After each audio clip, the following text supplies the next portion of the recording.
Saya cerita sedikit tentang ibadatu hadil ummah. Nanti saya bacakan teksnya. Di antara kebaikan umat ini adalah jalan-jalan itu termasuk ibadah. Makanya sering ada ayat fasiru fil ardi. Jadi supaya sering jalan-jalan. Jadi ini sudah jalan-jalan masih nyari apa? Nafkah. Kadang-kadang ya dapat macam-macam. Yang soleh ya dapat ibadah, yang enggak soleh ya dapat macam-macam lah. Tapi saya cerita yang soleh lah, yang enggak soleh itu enggak boleh dibicarakan itu ya. Ya. Saya ini lama di Jogja, ya tahulah kelakuannya orang-orang yang baik maupun yang setengah baik sampai. Nah, semoga yang baik dilipat gandakan pahalanya, yang enggak baik diampuni. Tapi saya cerita sedikit. Di fikih kita, di kajian-kajian fikih kita memang ada istilah ini harus didengar karena ini ngaji dan sama status kita sama.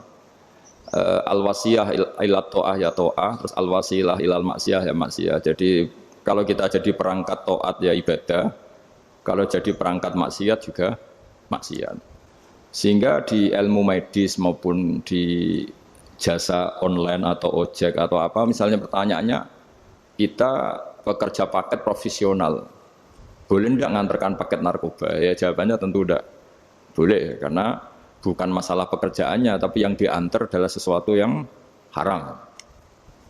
Begitu juga, boleh enggak ketika ada lelaki hidung belang tanya tempat mesum, kalau kamu menunjukkan berarti kan ikut berkontribusi. Ya kamu bisa meneruskan gimana hukumnya mengantar gitu misalnya. Nah, kiai juga sama sebetulnya, kiai juga bisa dimanfaatkan orang yang macam-macam untuk kekuatan yang macam-macam. Jadi hukum ini sama, kamu tidak usah tersinggung misalnya. Kalau di fikih biasanya disebutkan menjual pedang pada begal juga enggak boleh karena digunakan yang tidak baik. Begitu juga misalnya apapun profesionalitas kita, misalnya paket, kita nganter ke paket yang apa? Paket ganja misalnya. Fikih ini harus kamu ketahui dulu sehingga hukum turunannya, ingat Allah misalnya, ini bisa kena. Kita tidak boleh ingat Allah dalam keadaan maksiat yang enggak diridani Allah. Karena mau tidak mau fikih ini hukum dasar. Sholat pun bisa kena semprit. Misalnya kita sholat karena tugas, bukan karena lillahi ta'ala. Makanya dulu itu ada guyonan Mas Wahyu itu. Ada imam dari masjid besar di negara sebelah. Tidak perlu saya sebutkan negaranya. Itu cerita, imamnya itu digaji 100 juta per bulan. Datang ke Surabaya gitu. Muadzinnya itu digaji 75 juta. Keren. Terus ngerti imam di Indonesia naik ontel, sudah watok naik ontel, nggak ada yang gaji. Musolanya jelek, terus sudah ada jepit, ada dia kekerasan di musola karena sering dimaki-maki istrinya, sudah. Jadi itikafnya itu ya sambil menghindar itu, bukan. Makanya banyak masjid Indonesia itu banyak yang itikaf itu, karena di rumah ada betah. Sudah diomelin, nggak ada AC-nya. Sekarang masjid banyak AC-nya kan. Kamar mandinya juga gitu, di rumah sama di masjid bagus. Di masjid. Makanya pengurus masjid yang daerah-daerah sini sering cerita ke kita, kudu ngising ning omah Gus mlayune moro masjid karena itu cerita. Indonesia itu negara yang enggak benar katanya. Imam dan muadzin tidak digaji. Dia cerita-cerita kebaikan negaranya dan buruknya negara kita. Lama-lama kiai itu mangkel. Kiai Indonesia itu kan cerdas-cerdas, meskipun jarang yang kaya tapi cerdas-cerdas. Dia muji negara. Kalahnya itu dibeginiin sama kiai Indonesia. Makanya kamu sholat terus ya, takut potong gaji. Artinya kalau dia jadi imam karena digaji, efeknya adalah dia kalau bolos itu takut, nanti kan dipotong gaji. Lama-lama kalau sering bolos di PHK. Gitu. Artinya luar biasa Indonesia, imam itu tidak ada yang gaji tapi semuanya sholat istiqomah. Berarti kita ini top, datang ke masjid jadi imam tanpa ada yang gaji. Top mana? Top Indonesia. Semenjak itu si imam ini tidak pernah cerita kebaikan negaranya karena gaji imam. Indonesia dalam bernegara selalu begitu. Ketika kita tidak punya solusi transportasi, ada saja pihak-pihak swasta atau investor yang ingin menanamkan modal di investasi Grab dan sebagainya. Tapi saya tetap sebagai kiai mengingatkan status hukum fikihnya. Kenapa saya harus cerita itu? Karena fikih ini harus selesai dulu. Saya ulang lagi, fikih ini harus selesai dulu. Misalnya nganterin orang yang mau transaksi narkoba atau transaksi maksiat, Atau tapi yang yakin. Kalau tidak yakin memang tidak haram. Tapi kalau yakin, yakin tuh memang kamu tahu benar-benar iya lah kira-kira gitu. Supaya taat itu ada di semua kehidupan. Sehingga nanti Indonesia kalau semuanya begini kan yang cari sarana maksiat itu bahkan sekedar transportasi aja susah karena semuanya tidak mau misalnya. Paket juga gitu, yang mau mengedarkan narkoba kesulitan karena semua yang jasa paket tidak mau gitu. Begitu seterusnya sehingga negara ini kita bantu bahwa awal ketidakbaikan di semua negara itu pasti karena maksiat. Maksiat itu mengganggu. Orang geger sama istri ya karena maksiat. Terus banyak kecelakaan itu rata-rata kata Pak Polisi juga karena maksiat. Jadi orang overdosis atau dalam keadaan mabuk nyupir. Terbesar kecelakaan itu jarang karena ngantuk. Terbesar masih karena pengaruh apa? Narkoba. Pembunuhan juga sama. Orang Indonesia itu mudah sekali memaafkan temannya, tetangganya. Tapi kalau sudah efek dari narkoba, bunuh itu jadi mudah itu. Jadi, nah, Anda juga harus fair, jangan. Tapi yang penting saya profesional nganter, gitu. Nggak mau tahu dia latar. Meskipun kita tidak boleh neliti orang, ya nggak boleh tajasus, nggak boleh neliti ini. Tapi yang jelas kamu tahu, yang jelas kamu tahu, ya harus dihindari karena memang di semua profesi pekerjaan tuh utamanya kata Rasulullah SAW itu memperhatikan halal haramnya. Tapi ya saya ulang lagi tidak boleh sok suci, tidak boleh tajasus, tidak boleh neliti orang lain. Tapi kalau yang jelas-jelas untuk maksiat, maka harus kita hindari. Termasuk masjid sekalipun. Dulu zaman Nabi itu ada masjid namanya Masjid Diror. Untuk memecah konsentrasi sahabat. Sahabat itu begitu mencintai Nabi, mencintai Rasulullah. Ada orang kafir pinter, orang munafik pinter. Ini Muhammad harus ditandingi. Cara nandingi Muhammad jangan pakai dangdutan, jangan pakai bar, tapi pakai masjid. Karena ini suasananya kesannya bagus. Dibikin masjid tandingan supaya orang tidak ke Muhammad semua, tapi ke masjid ini. Ini pikirannya orang munafik. Artinya jangan kira terus masjid bebas hukum, ya enggak juga. Masjid juga bisa kena semprit karena ini mendirikannya untuk bikin apa? Tandingan, untuk bikin masjid diror, kalau istilahnya Quran masjid diror. Semua sarana kebaikan juga gitu. Yayasan yatim piatu juga kena hukum, pondok juga kena hukum, semuanya kena hukum. Ada orang ingin jadi kiai padahal tidak pernah ngaji, terus bikin pondok. Akhirnya dia dipanggil Pak Yai, anaknya dipanggil Gus, padahal najis saja tidak tahu. Itu kan kasihan umat, akhirnya ada penyelewengan. Jadi semuanya kena hukum. Jadi Anda jangan tersinggung ketika saya cerita fikih untuk para teman-teman yang di Grab, karena memang semuanya kena hukum, bukan? Mesra dengan istri juga kena hukum. Orang terlalu mesra dengan istrinya pasti ibunya terlantar, karena menuruti bojo ya nuruti ibuke gitu. Kalau nuruti ibu istrinya yang terlantar, yang loyal sama teman ya istrinya terlantar, yang takut istri temannya terlantar. Jadi itu semuanya kena hukum tanpa terkecuali.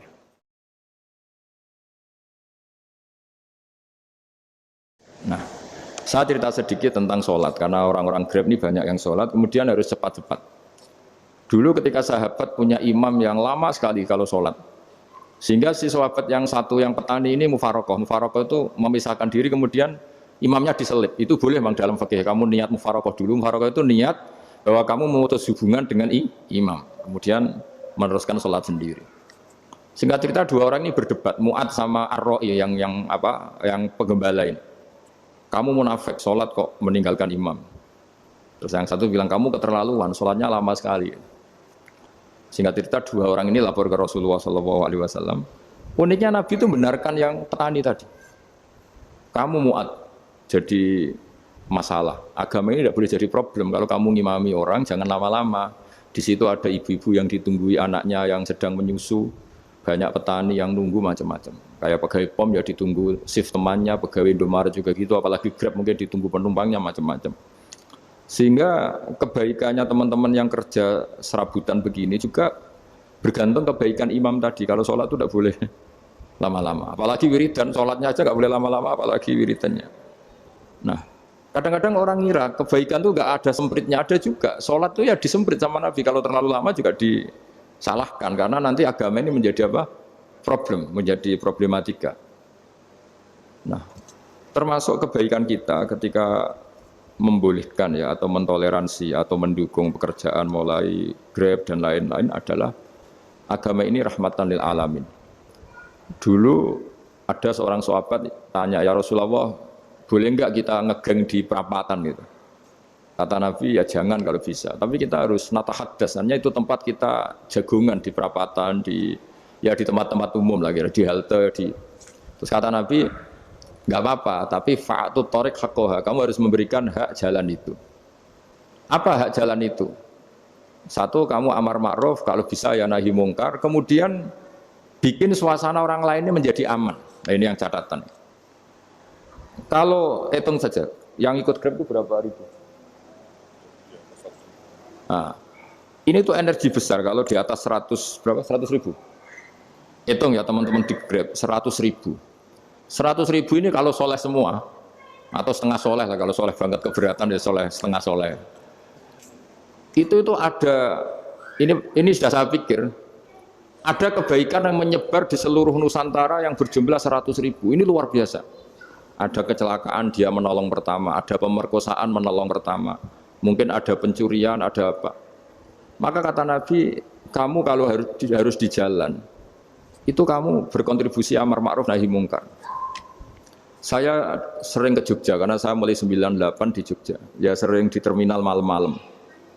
Saya ketika kecil itu sering diceritain orang nggak berani ke terminal ini banyak preman, nggak boleh ke terminal ini karena banyak preman. Ya mulai dari Sumatera, Jawa, hampir seluruh Indonesia. Kalau jam sekian sampai sekian sudah nggak berani karena banyak apa? Preman. Itu uniknya preman-preman itu selain dulu ditangani tentara dan polisi, itu urusan negara ya kali itu dan kita ngapresiasi. Itu hilangnya yang permanen itu bukan saja ditangani ABRI dan polisi, TNI dan polisi, tapi ditangani kultur.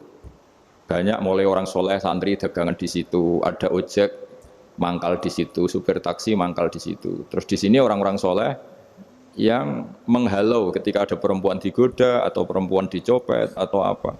Terus lama-lama jadi kultur bahwa kebaikan ini dominan. Setelah kebaikan dominan ini otomatis menyingkir sedikit demi sedikit. Jadi selain negara ini harus melakukan sesuatu yang seharusnya, yaitu menjaga masyarakat dari kriminalitas, sebetulnya yang paling awet dan paling mudah dilakukan itu tadi, kebaikan harus menjadi kultur bersama. Sehingga kalau terminal kemudian ada mbak-mbak jilbaban yang dagang, terus pak-paknya soleh, ada musola yang hidup, ojeknya juga gitu, terus supir taksinya. Lalu kebaikan ini menjadi nilai bersama. Saking jadi nilai bersama, ibu-ibu yang takut atas dirinya, nggak ngojek kecuali pak ini karena terkenal amanah, nggak naksi kecuali pak ini karena terkenal amanah. Dan kita Indonesia itu ingin seperti itu, sehingga amanah ini menjadi nilai bersama dan otomatis menjadi keamanan bersama. Corong Jawa itu tego nitipno anake karena dijamin aman, tego nitipkan istrinya juga karena dijamin aman. Nah kalau kebaikan ini juga menjadi satu nilai jual dan kita bisa mengawal secara serius itu alhamdulillah betul. Nah dimulai dari mana? Satu, mental kita takwa. Kedua, sistem sosial bahwa kita terkoneksi oleh indukan ya, juga terkoneksi oleh kepolisian. Maksudnya karena kita terdaftar, kalau ada anak hilang kan tinggal ini yang bawa wahyu misalnya. Jadi saya mohon, semohon-mohonnya, kebaikan ini harus jadi nilai bersama. Setelah terminal itu banyak orang baik, otomatis yang ini tuh menyingkir itu. Akhirnya apa? Nanti yang bos-bosnya toko itu ya hanya nitipkan sama orang soleh. Yang mau nge-grab juga hanya titip sama yang soleh. Begitu seterusnya. Sehingga jadi siklus kebaikan yang bersama. Nah ini yang dimaksud Quran, wa tamiru bainakum bima'ruf. Iktimar itu namanya urusan bersama. Ya saya ulang lagi ya. Jadi orang Arab kalau bilang iktimar itu urusan bersama. Sehingga bahasa Arabnya konferensi besar itu kalau di NU disebut apa? Muktamar. Muktamar itu menjadikan urusan publik dirembuk, itu namanya apa? Muktamar. Nah di antara kebaikan yang diinginkan Islam itu wa tamiru bainakum bima'ruf. Urusan kebaikan ini menjadi urusan apa? Bersama. Ya saya contoh itu kecil saya itu mesti dikandani sama orang-orang tua, jangan di terminal ini sampai jam ini, jangan di perapatan ini ketika sudah jam begini.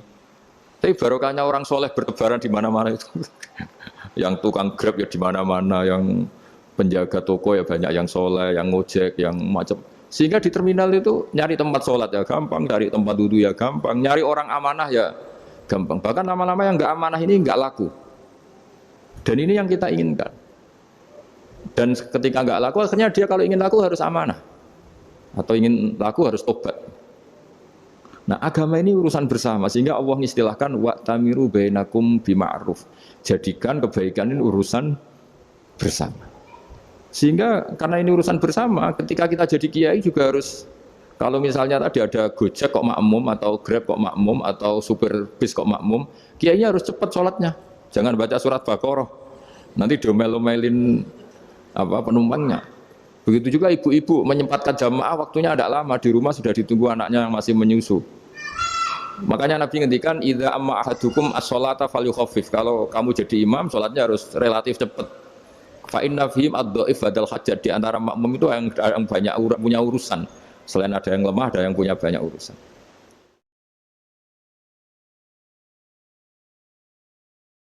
Nah, terus ketiga, masalah kekayaan hati. Kekayaan hati ini penting sekali karena rata-rata teman di Grab itu kan miskin lah. Tapi jangan miskin sampai miskin hati gitu.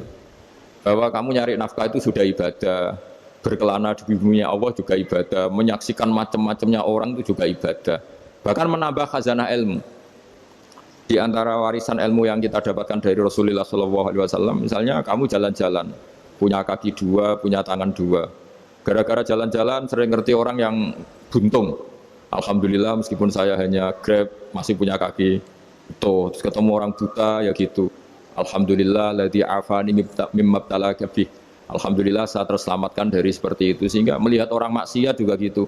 Saya meskipun gini terselamatkan dari tempat maksiat, sehingga hidup itu tidak nelongso gitu. Ada nilai lebih yang kita punyai. Jadi di antara kebaikan Islam adalah orang disuruh ingat sisi nikmat. Nah, kalau nikmat itu sudah ada semua, kata Imam Ghazali, nikmat hidup. Kata Imam Ghazali, jika enggak ada kenikmatan yang Anda punyai, kamu datang ke kuburan. Disuruh datang ke kuburan. Dan kamu bilang begini, kenikmatan kembali ke dunia adalah kenikmatan yang diinginkan mulai yang mati zaman Nabi Adam sampai kiamat. Jadi kalau Fir'aun yang pernah jadi raja, Namrud, semuanya, bahkan orang-orang soleh sekalipun, kalau kamu tanya keinginan terbaiknya apa? Ingin kembali hidup untuk membenahi kesalahannya zaman hidup. Artinya apa? Kehidupan yang kita miliki sekarang adalah kenikmatan yang dirindukan mulai yang mati zaman Nabi Adam sampai kiamat. Maknanya apa? Kita punya kenikmatan yang luar biasa karena kenikmatan yang dirindukan oleh orang yang sudah mati mulai dulu sampai sekarang. Apapun masalah hidup Anda ini punya kenikmatan yang enggak tertandingi, yaitu namanya hidup. Barokahnya hidup itu kita bisa tobat. Setidaknya ingin tobat. Kalau nggak bisa tobat, ingin tobat. Makanya di Indonesia itu banyak nyuwun sewu, banyak maling yang anaknya itu soleh. Karena kalau ngandani anaknya tetap gini, wes le bapak tok sing lakoni kowe ojo. Bapak tok yang alami ini kamu jangan. Banyak di Indonesia orang nggak bisa baca Quran, anaknya hafid. Karena setiap bodoh itu tidak diwariskan. Wes le bapak tok sing bodoh kowe ojo bodoh. Mungkin teman-teman di Grab juga gitu, wes bapak tok cong sing nasib ngene kowe ojo. Jadi kebaikan begini itu akan terus-menerus diwariskan. Sehingga banyak orang tidak tamat SD anaknya dosen, nggak tamat SMP anaknya dekan. Karena setiap dari kita itu cita-cita kebaikannya menurun ke anak cucunya, keburukannya berhenti di dia. Cara wong Jawa itu bapak tok sing nglakoni. Nah, di sini saya jelaskan tentang kekayaan rohani. Jadi saya mohon ketika Anda jalan-jalan nganter penumpang, itu harus sering muji Allah Subhanahu wa taala. Ya, saya bacakan ayatnya, at-taibunal abidunal hamidun. Orang baik itu yang tobat, yang ahli ibadah. Di antara definisinya itu as-saihun, yang sering jalan-jalan. Siaka itu jalan-jalan. Jadi orang paling bejo sak dunia itu sampai harus jalan-jalan ibadah dapat uang. Tapi syaratnya ibadah. Sekali tidak ibadah dapatnya masalah kan. Sering gojekkan orang cantik terus ingat istrinya tidak cantik.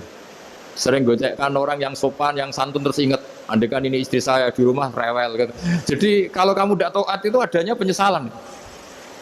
Di lampu merah ada orang naik Ferrari, naik Alphard, sementara kamu di rumah hanya mobil butut, kadang malah tidak punya mobil. Jadi kekayaan rohani itu dimulai dari mana? Dimulai dari taat. Cara berpikir itu taat, bukan maksiat. Sekali Anda cara berpikir maksiat, maka adanya hanya penyesalan. Semakin pengalaman di luar, semakin penyesalan. Karena di luar sana banyak orang yang dapat nikmat yang lebih dari Anda. Tapi sekali Anda taat, Kamu akan mensyukuri apa yang Anda miliki dan tidak pernah ingin sama yang dimiliki orang lain. Sehingga orang-orang yang sering pergi itu sama Allah dipuji. Jadi tidak ada nabi kecuali di antara ibadahnya itu jalan-jalan. Fasiru fil ardi. Sehingga semua nabi itu mesti pernah melakukan perjalanan internasional. Rasulullah Muhammad SAW pernah jalan-jalan sampai ke Syam, padahal beliau orang Mekah. Nabi Ibrahim yang orang Syam pernah perjalanan sampai ke Mekah. Karena di antara kearifan itu ya dimulai dari apa? Jalan-jalan tadi. Kamu ngerti orang yang macam-macam. Makanya di antara kebaikan umatku kata Nabi itu siyahah fil ard, sering berkelana. Tapi tentu untuk mengambil pelajaran. Atta ibunal abidun alhamidun as-saihun. Nah, agama mensupport itu. Jika kata Nabi, jika ada orang kok sholat qobliyah, ba'diyah semuanya di masjid, sama Nabi ditegur. La taj'alu buyutakum kuburan. Rumah kamu jangan jadikan kuburan, harus dapat jatah apa? Sholat. Kata ulama kalau ada orang sering sholat di satu titik itu ditegur. Kamu harus ganti titik yang lain supaya saksi bahwa kamu di bumi sholat itu banyak. Jadi kita ya punya nilai positif juga tentang apa? Karena kita sering siyahah, kalau bahasa Arabnya itu sering keluyuran, saksi kita kebaikan juga banyak. Tapi pesan saya paling pokok tadi ya, jadikan komunitas kebaikan itu punya nilai jual. Syukur-syukur fid dunya hasanah wa fil akhirati hasanah. Ya kita bersyukurlah di Indonesia itu. Saya masih ingat kecil saya itu, ya sekitar saya umur 15-14 tahun. Setiap mau pergi itu pesannya orang-orang yang sering pergi itu, jangan masuk terminal jam ini, di perapatan ini. Karena yang namanya preman itu dulu dominan. Sekarang buat sampai jam 2 ada orang pakai jilbab, kadang ya orang pakai peci, yang nggak pakai peci pun ke musola sholat terus. Yes, pokoknya kebaikan itu jadi komunitas dan jadi nilai jual. Bahkan tadi, misalnya ibu-ibu yang pergi malam itu kan mesti ada orang-orang yang jadi langganannya karena terkenal apa? Amanah. Yang dititipi anak juga pilih orang yang terkenal apa? Amanah. Nah, nilai amanah ini harus kita jaga terus. Supaya kamu ya bisa bekerja, orang lain juga nyaman karena amanah tadi. Allah juga senang karena amanah itu perintahnya Allah Subhanahu wa Ta'ala. Dan Indonesia harus menuju ke sana. Pemimpin juga harus gitu. Pemimpin bawaannya amanah, bawaannya apa? Yang memilih dia juga senang karena nggak malu lah. Tapi kalau kita milih, ternyata kita pilih tahu-tahu ditangkap KPK kan ya malu gitu. Dulu kita kampanye mati-matian, ternyata dia ditangkap KPK. Tapi kalau dia amanah kan ya senang. Sama kalau tukang Grab ketangkap satu karena penodaan atau karena pengkhianatan, yang malu juga semua karena kadang-kadang nanti digeneralisir seakan-akan semuanya seperti itu. Tapi dengan reputasi panjang nggak pernah terjadi apa-apa dalam Grab kan otomatis lainnya juga terangkat. Nah, ini yang dimaksud wa'tamiru bainakum bima'ruf. Jadikan kebaikan itu urusan bersama. Makanya andaikan negara itu sudah mengoptimalkan polisi, TNI untuk meringkus preman, oke itu baik. Tapi yang lebih awet lagi kalau itu ditopang apa? Masyarakat. Karena yang nggak amanah terkucilkan, terus akhirnya Grabnya nggak laku, akhirnya dia dipecat, akhirnya kan yang maksiat hilang, yang kriminal hilang, yang ada hanya Grab-Grab yang baik. Begitu juga di dunia apapun. Itu yang dimaksud wa'tamiru bainakum bima'ruf. Jadikan kebaikan ini urusan apa? Bersama. Nah karena kita baik, otomatis jadi teladan yang baik bagi anak kita, istri kita, tetangga kita. Dan karena kita baik, maka terhormat. Sehingga orang melihat Grab itu simpatik, respect, karena reputasinya baik. Nah karena orang respect, tidak dicibir. Barokahnya tidak dicibir, tidak mangkel. Barokahnya tidak mangkel, tidak saling ejek, bahkan tidak saling bunuh. Coba kalau kita jelek, dicibir orang, kita dalam keadaan mabuk, tidak terkontrol, bunuh. Jadi efek dari maksiat itu begitu buruknya. Sehingga penelitian itu mengatakan kebanyakan kecelakaan ya pemicu utamanya rata-rata ya nyupir dalam keadaan mabuk. Beberapa nyuwun sewu kasus-kasus kriminal rata-rata ya dipicu oleh hal-hal seperti itu. Makanya meskipun di luar saya tolong hindari narkoba, hindari hal-hal yang maksiat supaya pekerjaan Anda ini baru. Kemudian yang terakhir saya beri ijazah tentang Al-Fatihah ya, karena ini surat yang populer. Kalau saya ijazahi Quran 30 juz pasti sampean enggak hafal. Atau ijazah surat Baqarah. Kalau mau Baqarah mau. Ijazahi surat Baqarah mau 2 juz setengah. Mau Mas Asep? Ya Fatihah aja yang gampang ya. Nah, ya kulhu Fatihah ini paket ringan ini. Tapi pahalanya apa? Besar. Ini beda ya, artinya selama ini mungkin Anda baca tapi monoton ya. Tapi ini eh, saya bacakan teks aslinya tentang istilahnya itu mazaya. Mazaya itu kelebihannya Fatihah. Saya baca Arabnya dulu, nanti ini terakhir ya, ijazah tadi kan saran-saran umum tentang sosial. Ya, pokoknya jadikan kebaikan itu punya nilai sosial yang baik lah. Jadi nanti orang yang nggak amanah nggak laku, ya calon bupati, gubernur, presiden yang nggak amanah juga nggak laku. Begitu juga kiai yang tidak amanah juga nggak laku, suami yang nggak amanah juga nggak laku, istri yang nggak amanah juga. Sehingga kebaikan ini jadi nilai sosial yang dalam tanda kutip sudah keniscayaan. Yang diinginkan Allah itu seperti itu, bukan kebaikan yang dipaksakan karena kekuatan negara. Maksudnya kalau bisa kebaikan itu tidak usah dipaksakan. Memang sudah satu kebutuhan. Kayak cerita-cerita di negara maju itu, bahkan apapun jatuh itu nggak ada yang ngambil apa itu. Makanya gambarannya Mekah Madinah kan gitu kan, barang jatuh nggak ada yang berani apa ngambil. Itu saking sudah jadi sistem. Nah, sehingga banyak negara di Eropa itu yang sampai nggak punya tentara, nggak punya polisi karena kebaikan sudah. Nah kita kan masih capek, polisinya aja capek, apalagi masyarakatnya karena kebaikan itu belum jadi nilai bersama. Nah kita selain ditopang negara, ada polisi, ada tentara, itu kita usahakan kebaikan itu jadi nilai bersama. Tadi wa'tamiru bainakum bima'ruf. Dan kita punya reputasi yang bagus dalam bab ini. Saya masih ingat kecil saya itu yang jilbaban hanya keluarga kiai. Sekarang rata-rata masyarakat itu jilbaban. Dulu yang sekolah SMP, SMA itu jilbaban kadang dulu malah dilarang ya, harus sama seperti itu seragamnya. Sekarang sudah boleh. Dan nyaman. Lama-lama yang dapat simpatik ya yang pakai pakaian model tertutup seperti itu. Lama-lama gamane cara wong golek mantu ya golek yang seperti itu daripada yang blodor. Lama-lama jadi nilai bersama. Ya ingin saya seperti itu lah. Di terminal juga sama.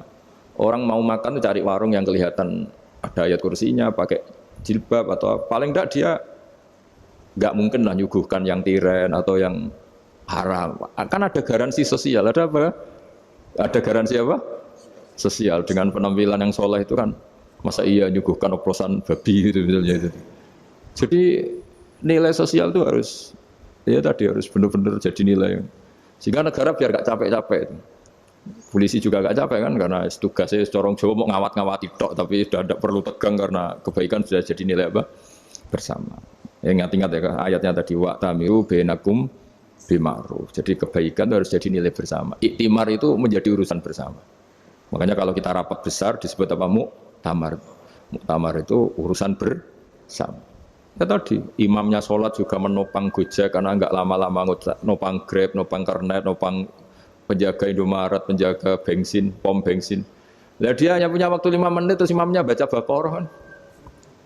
Iya imamnya mursyid, mungkin dia tambah lama tambah dapat aplaus dari muhibbinnya, tapi makmumnya dia tambah lama tambah dapat penghormatan dari pecintanya, tapi kitanya wah khusyuk wali kan dia dapat status naik lah, kita yang sudah tidak ikut jadi wali diganggu apa pekerjaannya. Kalau ada imam seperti itu sampai mufarokoh saja, niat ya Allah sampai sini saja saya makmum orang itu, silakan orang itu punya urusan sendiri dengan jenengan ya sudah, atau salib saja Pak. Itu boleh kalau dalam fikih namanya apa? Mufarokoh. Mufarokoh itu niat. Tapi kamu jangan langsung selonong mufarokoh, niat dulu. Pamit sama Allah bahwa sekarang mau mufarokoh. Ya, tapi ya jadi sholat yang aneh kan, imamnya masih rukuk, kamu terus sujud, terus apa-apa selesai ya. Mungkin dalam pandangan itu orang lain begini, maksudnya makmum gimana ini kok begini. Tapi sudah Allah Maha tahu. Insya Allah dimaklumi. Ya saya baca tentang Fatihah ya, karena sampean pasti sering baca Fatihah. Supaya sekaligus jadi jimat lah gitu. Jadi kalau kamu sering di jalan-jalan yang mungkin sepi atau mungkin kan tidak semua teman Grab itu nasibnya bagus yang di Semarang Jogja. Mungkin yang di Kalimantan di Papua kan ada yang 10 kilo gak ketemu rumah, ya kan? Yang lihat di TV-TV itu kan kasihan kan. Sudah 10 kilo gak ketemu rumah, penumpangnya kewekar preman tuh kan. Ini makan orang enggak kan gitu. Kan ujiannya dua. Kalau penumpangnya cantik dia kecoba syahwat, kalau preman takut. Jadi orang itu selalu ujian itu. Sing sedengan itu kan jarang orang itu. Jadi kalau penumpangnya perempuan cantik ujiannya itu syahwat, kalau preman ujiannya ketakutan. Kalau orang yang lemah bawa uang ujiannya kamu ingin garong. Jadi hidup itu memang semuanya ujian. Liyabluwakum ayyukum Ahsanu amala. Makanya saya sering ditanya oleh teman-teman, Gus, nak ujiannya kenal wong wedok elek piye sama, kenal wong ayu ujiane syahwat, kenal wong elek ujiane ngenyek, itu sama-sama dosa. Syahwat ya dosa, ngenyek juga dosa.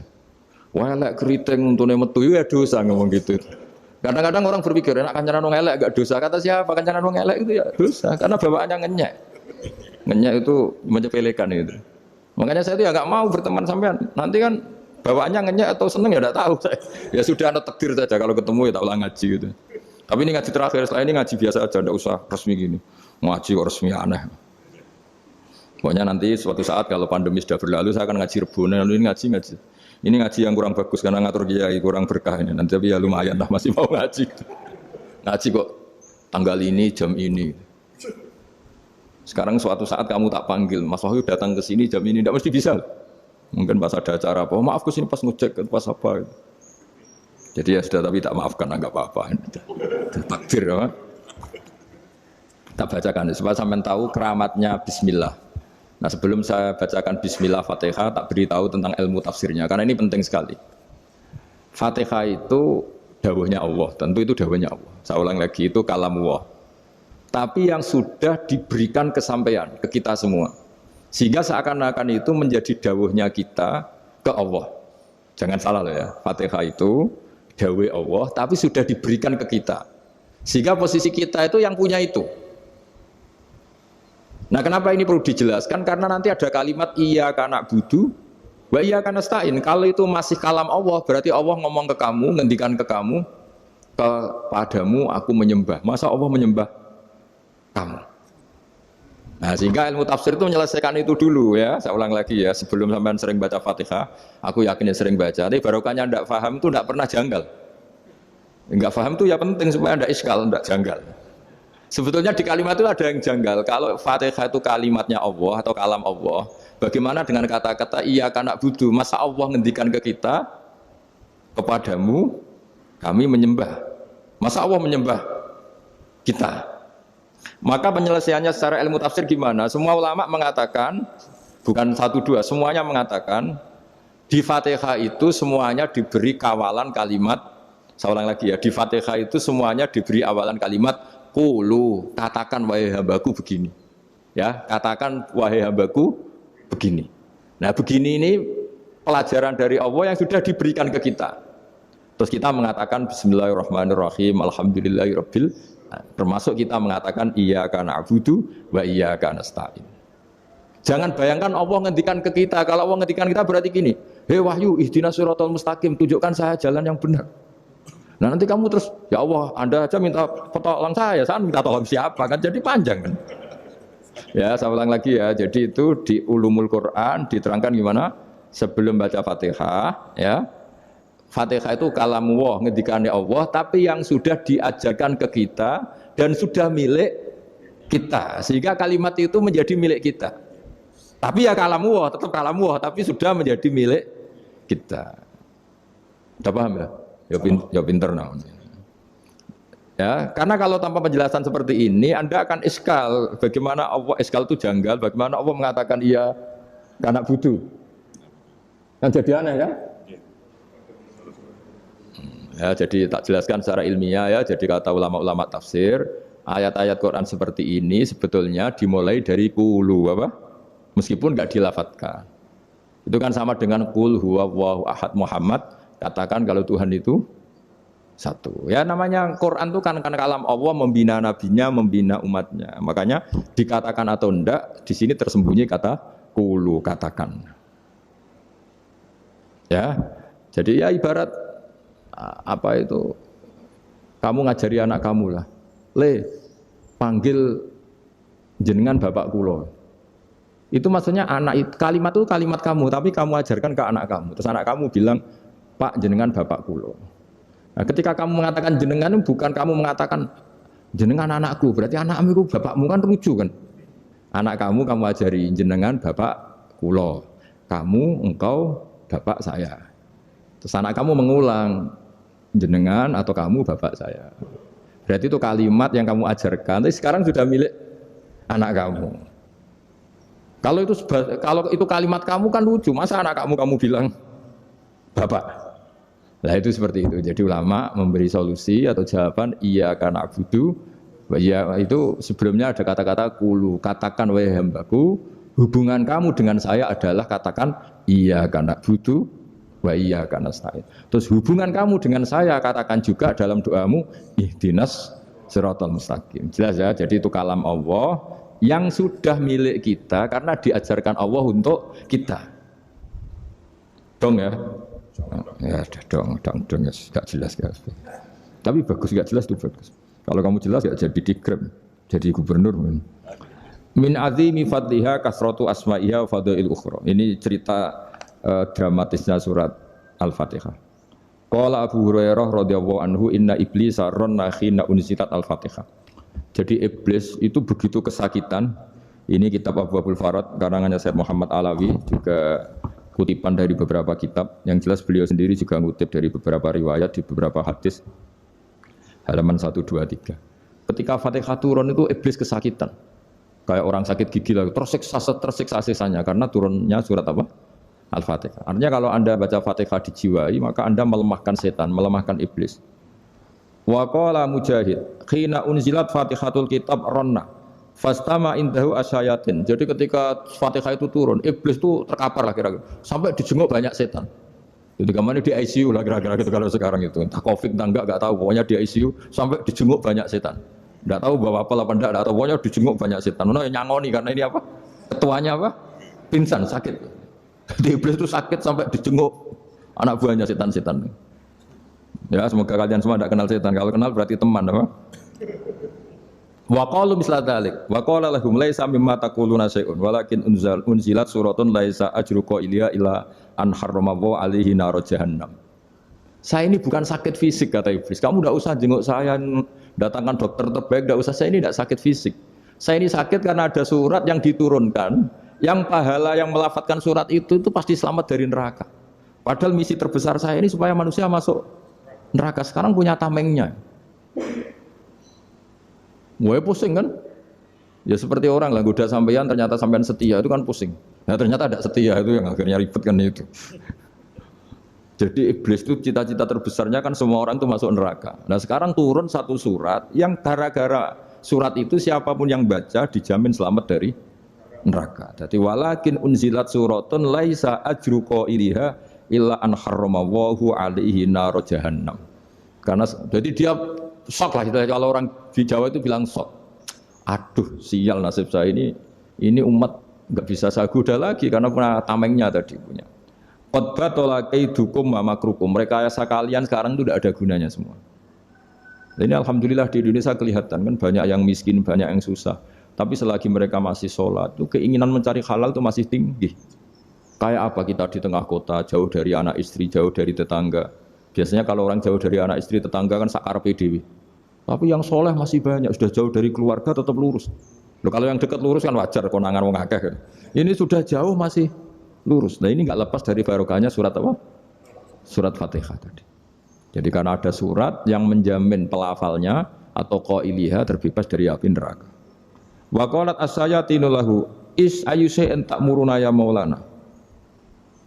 Faqala lahum idhabu wajtahidu hatta tukhfilu qulubahum hatta la yaqulu hadhihi surah. Lalu kita gimana? Dari para setan gitu. Lalu kita gimana? Terus kata iblis, sudah bikin mereka lupa sehingga tidak baca lagi. Selagi masih baca kita pasti keok. Jadi kalau zaman sudah jarang baca Fatihah itu berarti sudah bagian dari kemenangan apa? Iblis. Jadi kalau zaman sudah jarang baca Fatihah itu berarti bagian dari kekalahan Anda, kemenangan iblis. Masih sering baca? Berapa kali? Terus apa lagi?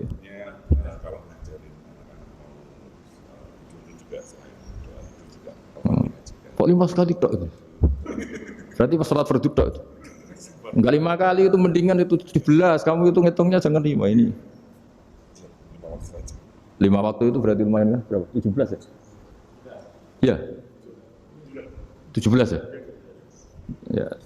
17. Tapi kalau makmum itu sering separuh kan, apalagi makmum tarawih. Ya kan? Makmum tarawih itu bacanya Fatihah ada yang sempurna enggak ya? Ya enggak lah. Baru alhamdulillah alim ruko ikut ruko gitu. Makmum kan yang tarawih lah. Kalau tarawih jarang sempurna ya. Fatihahnya itu. Kan imam sudah ruko. Kamu bacanya Fatihah sampai mana? Baru setengah ya. Ya paling pas raweh aja kan enggak sempurna ya. Apalagi kalau imamnya sing kilat, waduh malah. Nah, ketika Fatihah itu sebegitu keramatnya, sebegitu topnya, itu setan rapat, singkat cerita itu yang tadi dipimpin oleh iblis yang sedang terkapar apa? Terus tadi obatnya enggak ada, cuma dia shock karena ada surat yang turun yang melafatkan itu pasti selamat dari apa? Neraka. Nah, ini gimana saran Anda? Terus sarannya adalah bikin orang-orang itu lupa, tidak baca Fatihah. Nah ini rapatnya iblis. Izhabu wajtahidu hatta tufilu qulubahum hatta la yaqulu hadhihi surah. Kala yuksiru qira'ataha wa la yakunu lahum ajrun wa thawabun bal yakunu lahum adzabun wa iqabun. Jadi saya mohon selama ini Anda sudah baca, tapi mungkin hanya rutin saja. Napa rutin saja? Jadi barokahnya ngaji ini kamu punya kekuatan atau punya semangat membaca karena ini surat yang luar biasa. Ibarat gini, kalau sampean tanya, saya juga sering mikir, masa Gus hanya surat kok punya kekuatan seperti itu? Di dunia ini, kata Allah, mulai Nabi Adam sampai kiamat, nggak ada yang bisa menandingi kekuatan kalimah. Kalimah itu kata-kata. Nggak ada yang bisa menandingi kata-kata. Misalnya Anda nge-grab, berangkat, istri cuek, berangkat cuek. Itu beda dengan ketika meskipun satu kalimat. Wes Pak, muga-muga dilindungi pangeran, mugi-mugi jenengan selamat. Itu menjadi teduh dan semangatnya luar biasa karena kayak mendapat support. Jadi kira-kira kalimat itu hubungannya kita dengan Allah Fatihah itu seperti itu. Kamu melafatkan satu kata-kata yang dibenarkan langit bumi, dibenarkan aras, dibenarkan malaikat, dibenarkan semua penghuni di dunia ini. Sehingga itu efeknya luar biasa. Itu seperti gini ya, kamu cerai sama istri, terus nikah lagi kata babon. 10 tahun anak kamu dididik, ibunya benci kamu. Dan memang Anda layak dibenci. Dididik. Dan sampai nggak pernah manggil kamu Pak. Suatu saat, kamu tentu rindu kan, ingin dipanggil Bapak oleh anak kamu. Suatu saat anak ini manggil kamu Pak E. Itu senengnya bukan main, hanya sebuah kata-kata. Makanya kadang-kadang orang itu tanya sama kiai, ijazah lafadz ini gunanya apa sih? Itu ijazah itu untaian kata-kata, yang kata-kata ini dibenarkan langit dan bumi dan aras dan para malaikat, sehingga efeknya itu luar. Nah ibarat seperti itulah, kamu melafatkan Fatihah itu melafatkan kata-kata yang dibenarkan Allah dan Rasul dan semua malaikat, semua penghuni langit. Maka ini efeknya pasti luar. Nah di sini lah orang-orang dulu itu tahu keramatnya itu, sehingga ketika melawan Belanda, melawan Jepang dulu itu kalimat-kalimat itu menjadi mantra yang luar biasa. Doa yang luar biasa. Tapi di era modern karena orang sudah tidak ngerti itu, dianggap itu mantra, jimat, khurafat, bid'ah, waduh ribet menemal. Sebetulnya tidak seperti itu. Memang kata-kata ini kekuatannya luar biasa. Sama kesakitan hati kamu juga karena itu. Ngojek wangilan. Lha Pak dibojo kok kowe gagah tok kere. Wah, iku seling terus. Padahal kalimat itu kan tidak melukai secara fisik, tapi apa kerjanya sesuk salah-salasen. Karena terus dengan pengadilan seperti itu kan ngapain kerja demi perempuan yang seperti ini. Lagi-lagi kata-kata ini luar. Nah bayangkan kalau kata-kata itu adalah kalimat yang diajarkan Allah lewat Rasulnya, lewat malaikat Jibril. Kayak apa kekuatannya itu? Nah, kira-kira Fatihah itu gitu. Kalimat yang baik, kalimatan thayyibah diajarkan oleh Allah dan Rasul. Kayak apa kira-kira kekuatannya? Pasti luar biasa. Wong support yang dikatakan istri kita, anak kita aja luar biasa. Apalagi ini support yang diajarkan Allah dan Rasul. Ya makanya saya mohon kalau baca Fatihah, baca kalimat-kalimat thayyibah ketika sholat itu dijiwai.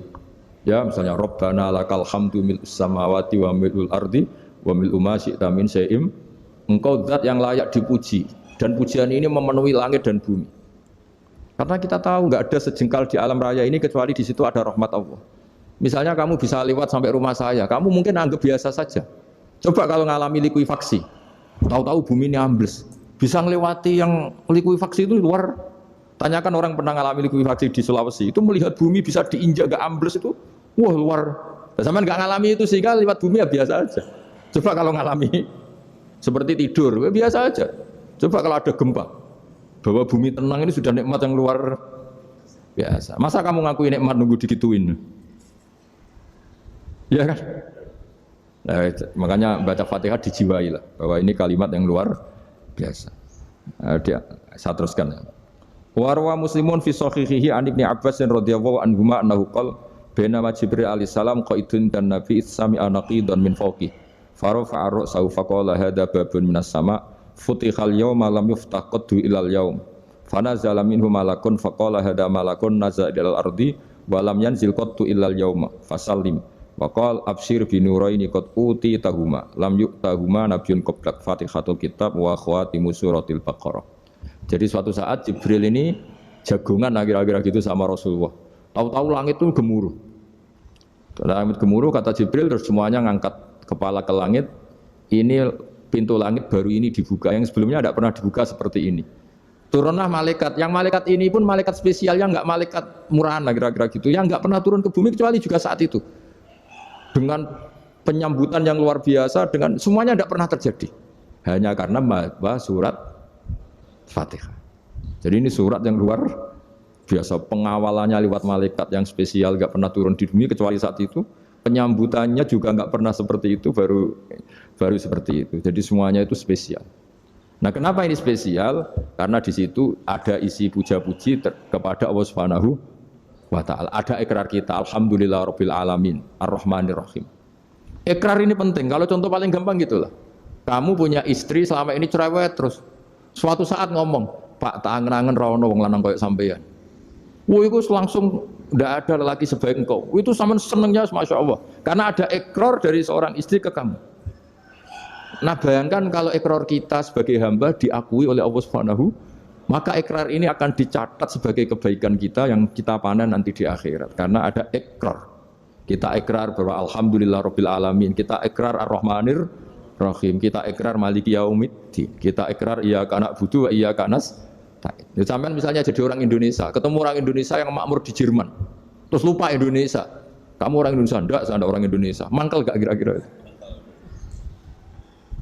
Mangkel. Karena salah ikrar kan gitu. Ya, jadi saya mohon jangan anggap kalimat itu hal yang biasa, tapi luar biasa. Nggih, ngoten mawon. Assalamualaikum warahmatullahi wabarakatuh.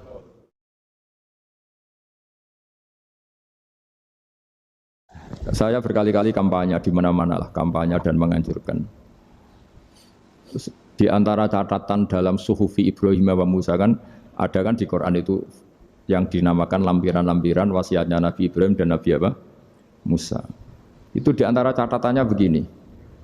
Orang yang punya akal itu adalah orang yang bisa menikmati sesuatu yang baik. Misalnya gini, contoh gampang gini. Kamu punya anak pertama atau punya anak yang masih kecil, itu gendong tuh senangnya bukan main, melihat anak sehat tuh senangnya bukan main. Mungkin saat itu banyak orang yang sedang maksiat dengan perempuan nakal atau dengan teman-teman nakalnya, yang nganggap seperti itu tidak nikmat. Tapi andekan ini ditimbang ya ditimbang. Yang maksiat betulan, misalnya paling ukuran bahagianya itu 70%.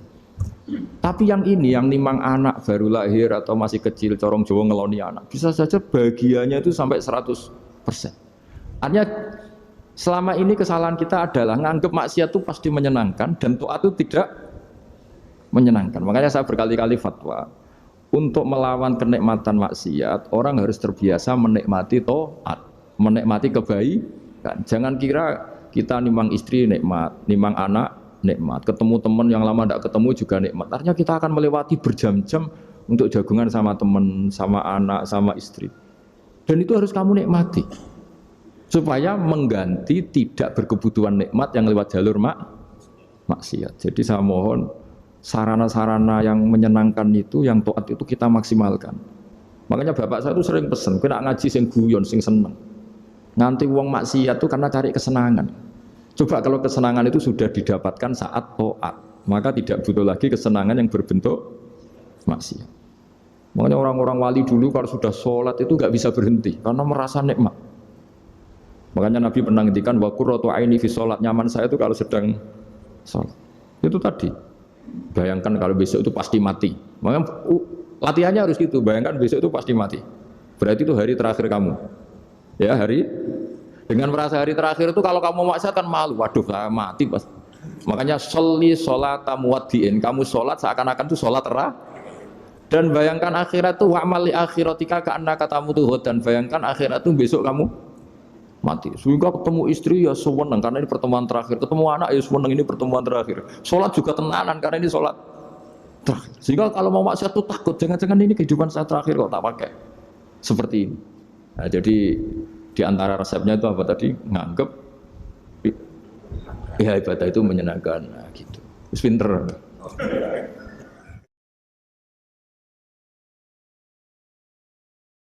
Oke, satu pertanyaan lagi Gus. Ini ada pertanyaan dari teman-teman mitra driver Grab. Saat mengantarkan barang, tiba-tiba adzan waktu sholat, ya Gus. Lalu kita sebagai driver harus sholat dulu atau menyelesaikan orderan dulu karena itu juga amanah kan orderannya itu. Mungkin nganter barang atau mungkin nganterin penumpang. Mengingat barang tersebut sudah ditunggu pemiliknya dan penumpang tersebut juga sudah ada janji yang lain, gitu. Mohon pencerahannya Gus, gitu. Begini ya, ini kan fikih sosial ya. Saya jawab, ini memang harus pakai fikih, nggak pakai rasa. Saya ulang lagi, pakai fikih, nggak pakai rasa. Waktu sholat itu kan banyak ya, diantaranya maghrib dan isya, duhur dan asar, terus subuh sendiri. Ya, ben sampean belajar fikih, orang belajar tasawuf ya. Nah, kalau subuh itu tidak ada toleransinya kalau waktunya sudah tinggal 10 menit karena tidak ada jamak. Ya, tidak ada apa? Jamak. Sehingga misalnya kalau kamu ngojek waktu tinggal 10 menit ya harus sholat. Tapi kalau sekedar dengar adzan ya, ini penanyanya kayaknya itu teman kamu, jadi fikihnya kayak kamu, gak jelas. Adzan itu kan bukan akhir waktu sholat. Adzan itu bukan akhir waktu sholat, tapi awal sholat. Itu tidak harus supir Grab, tidak harus supir Gojek. Meskipun kamu makan ada adzan ya teruskan saja, kan tidak akhir waktu sholat. Anda menerima tamu, gendong anak, atau sedang nyupir, atau sedang bercengkrama sama teman. Kalau ada adzan ya nggak apa-apa misalnya diteruskan. Kan bukan akhir waktu sholat. Yang benar-benar harus ditinggalkan itu kalau waktu sholat misalnya tinggal 7 menit. Atau tinggal 8 menit. Waktu yang mau tidak mau kamu harus tasarrufkan, kamu peruntukkan. Injury time itu. Injury time. Nah, gitu aja kok nggak tahu ya. Nah, lalu misalnya, kalau pertanyaan tadi mestinya kelasnya itu kelas afdoliyah. Utamanya gimana? Kalau wajibnya belum ada karena kan waktunya masih panjang. Jadi pertanyaannya bukan wajibnya tapi sebaiknya karena ini semuanya belum mendesak kan.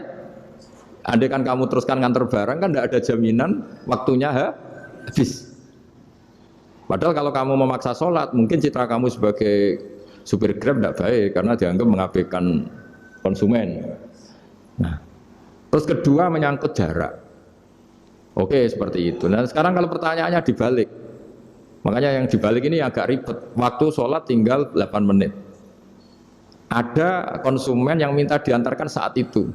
Dan acaranya ke mall happy-happy. Maka fatwa kita sebagai ahli fikih, ya tantang saja, saya mau sholat dulu. Kalau nggak sabar ya silakan cari yang lain. Kalau acaranya ke mall.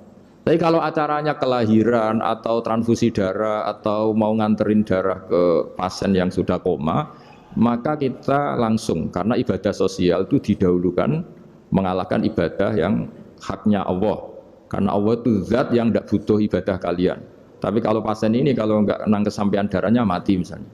Jadi kamarnya Allah lebih apian lah gitu. Makanya masyhur kalau dalam fikih hak Allah sama hak Adam ini dimenangkan hak Adami, tapi bukan karena Allah kita kalahkan.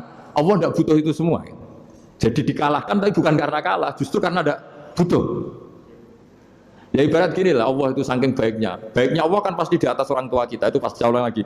Baiknya Allah pasti di atas orang tua kita. Orang tua kita saja baik, apalagi Allah. Misalnya orang tua kamu butuh uang 5.000. Adik kamu butuh uang 5.000. Adik kamu yang kecil atau ya. Kira-kira orang tua kamu tuh nyuruh dikasihkan beliau apa ke adik kamu? Kira-kira saja. Ke adik kamu. Nah Allah itu saking baiknya. Hal yang terkait Allah, misalnya tadi sholat tepat waktu, sama ibadah sosial, itu disuruh ibadah sosial. Karena ini kalau nggak kesampaian transfusi darahnya atau apa, atau kamu dokter yang harus mengurus operasi, waktunya tinggal 5 menit, kamu harus ngoperasi pasien dulu. Karena Allah bisa menerima sholat kamu. Nah, tak terangkan lagi ini fikih terus. Lalu sholat yang apa? Kalau sholat itu antara maghrib dan isya dan nanti yang terlambat itu maghrib, kita ngikuti ulama yang mengatakan jika ada darurat maka maghrib dan isya boleh dijamak meskipun tidak atas nama pergi. Kan jarak kamu kan tidak jarak masafatu qasrin. Artinya apa? Misalnya saya dokter, harus operasi, waktu saya tinggal 8 menit, mau maghrib, ternyata harus ada operasi. Kalau saya nggak nangani, mati. Saya harus operasi. Dan nanti waktu saya maghrib habis itu tidak harus dikatakan kodok atau yang mengeluarkan maghrib dari waktunya. Bisa saja menurut ulama dianggap boleh dijamak takhir dengan isya. Karena kondisinya masih waktu jam'in. Begitu juga duhur dengan asar. Tapi kalau waktunya itu asar, tinggal 8 menit, kemudian harus ada operasi. Ya kita operasi, waktu asar kita mundur sampai maghrib, namanya kodok yang dimaafkan Allah. Ya namanya tetap kodok, karena asar nggak bisa dijamak dengan maghrib. Jadi ini fikih ya, jadi jawabnya harus jelimet. Jadi saya ulang lagi ya, tadi kan pertanyaannya dengar adzan. Kalau adzan kan waktunya masih panjang, apalagi misalnya maghrib kan waktunya kan taruh saja ada waktu seperempat jam. Ternyata andaikan kamu antar hanya butuh waktu 7 menit, kan nggak ngefek sama sekali. Saya Nyanda. Itu driver dapat orderan food, nganterin makanan, tapi makanannya non halal. Itu bagaimana pripun? Nah, makanya itu tadi. Kamu tahu betul kalau itu non halal loh? Kalau itu sudah tahu pasti non halal. Nah, ya, daging Tyrannosaurus, nonton mungkin. Ya, makanya tadi itu memang PR kita di semua profesi. Saya ulang lagi, itu PR kita di semua profesi. Jadi ya itu makanya pentingnya istighfar tuh di situ tuh sudah kita sebagai ulama menghalalkan tidak mungkin, mengharamkan kamu juga demo, ini pekerjaan bis gitu. Tapi yang jelas itu tidak bisa dihindari. Ya sama lah seperti orang di bis itu. Kadang-kadang kan didoain semoga semua penumpang hasil ke tempat masing-masing, dan kalau ada copet berarti kan doain copet juga hasil tujuannya. Jadi di semua profesi itu resikonya, makanya tadi saya bicara tentang fikih. Kaidah umumnya menolong maksiat itu ya bagian dari maksiat, menolong taat itu bagian dari taat. Mau tidak mau harus ada hukumnya. Setidaknya barokahnya tahu hukum. Kalau kita salah belum istighfar gitu. Sudah salah nggak merasa salah itu. Jadi barokahnya tahu hukum itu paling tidak kan kita ya istighfar lah. Kan ya tadi seperti paket misalnya, kan ada saja orang paket yang jelas-jelas barangnya itu haram. Tapi atas nama profesionalitas kan mungkin tetap dikirimkan. Tapi barokahnya ngerti hukum, dia istighfar. Nah, tapi karena kalau kita menyarankan sudah ada usah pekerjaan yang lain banyak nanti kan rai-rai potongan tawakal dikandani ngono kan ya repot deh. Nah, kalau kita kiai guys gak apa-apa wis pangeran sugih. Ngono sampean harus nuntut. Gus saya karena fatwa jenengan saya sekarang miskin ini gimana pertanggungjawabannya? Ya ribet kan. Tapi saya ulang lagi itu seninya ngelola kehidupan semuanya seperti itu. Jadi makanya kita nggak pernah berhenti berdoa Rabbana dzolamna anfusana, karena dalam sisi semua hidup kita pasti ada unsur nggak benernya gitu. Ya saya ulang lagi, pokoknya kaidah umumnya itu menolong taat itu ya ikut bagian dari taat, menolong maksiat ya bagian dari maksiat. Tapi ya tadi ya kita harus istighfar. Kan cuma tadi yang jelas-jelas maksiat dan kita tidak tajassus. Saya ulang lagi, tidak tajassus itu neliti uang nanti jelimet. Jadi misalnya ada perempuan mau ngojek ke sini ya diantar saja, jangan tanya detail. Itu apanya mbak? Hubungannya dengan kamu apanya mbak? Wah ya ribet kalau jadi kepo. Jadi kepo ya tidak perlu gitu. Artinya sudah umumnya orang saja sudah. Nah, lama-lama juga gitu kalau ada bapak-bapak main itu ke siapa pak? Tujuannya laki apa perempuan pak? Sudah nikah mana pak? Sudah nikah mana? Saya sudah nikah sangat. Geng.